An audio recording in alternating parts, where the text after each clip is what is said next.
Back to On the Beat. Isaac here hosting again this week, and I have with me chiropractor Howie for the final message in a series of segments here. Chiropractor Howie, thanks for joining us. Glad to be here. All right, so you mentioned you want to talk about an analogy, specifically kind of targeting pain and whether or not we should ignore it. I suppose we should never ignore it, but I guess if we keep ignoring it, bad things could happen. Right.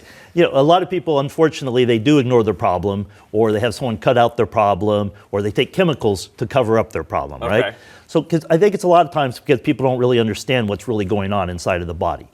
So an analogy I like to look at is our brain is a power source. It's an energy source, but it's not your normal battery. It's a conservative battery. So it's going to conserve energy where it can. Kind of like, you know, it's going to try to talk you out of running unless you're being chased by a predator because it wants to conserve its energy, if that makes any sense, Sure. all right?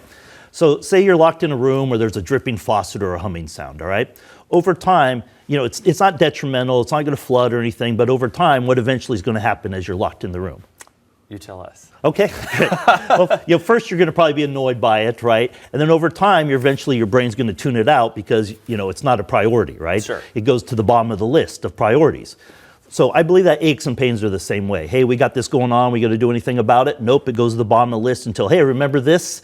And the cycle continues until there's so much cell damage, so much cell death that unfortunately that's when people seek me out or other chiropractors for help. Yes, but I feel like at that point it might be not necessarily too late, but it would be more adjusting needed than if you came at the first sign of pain or discomfort. Yeah, the longer, of course, the longer that we put it off, the more damage is happening, and the results are going to take a little bit longer. Yes. Yeah, good advice there. And if I could have any advice, don't ignore the dripping water out there. That's it for this segment. If you have any additional questions or need any additional information, it is there listed on your screen.